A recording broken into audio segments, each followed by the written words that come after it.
compter du 2 juin. Il est donc mis fin à l'interdiction de déplacement de plus de 100 km de chez soi.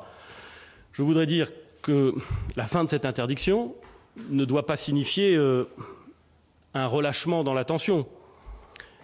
Il est bien vrai que moins on circule, moins le virus se propage.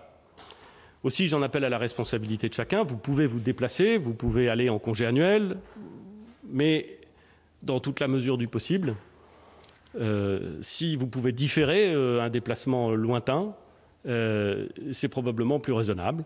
Et j'appelle chaque Français, dans le cadre de ces nouvelles règles, au même esprit de responsabilité dont ils ont fait preuve depuis le début de cette crise.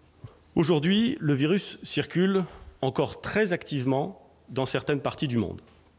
C'est pourquoi nous avons décidé d'évaluer à l'horizon du 15 juin, avec l'ensemble des pays européens, si nos frontières extérieures à l'Europe devaient ou non réouvrir.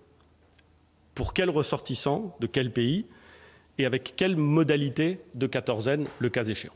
Donc pour tout ce qui est à l'extérieur de l'espace européen, la décision sera prise collectivement avec l'ensemble des pays européens à l'horizon du 15 juin.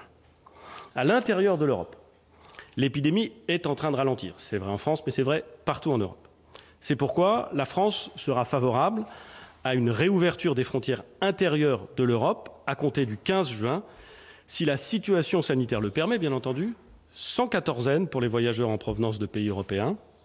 Mais comme nous le faisons depuis le début de la crise, nous appliquerons des mesures de réciprocité vis-à-vis des États européens qui décideraient de fermer leurs frontières ou d'imposer des quatorzaines aux Français.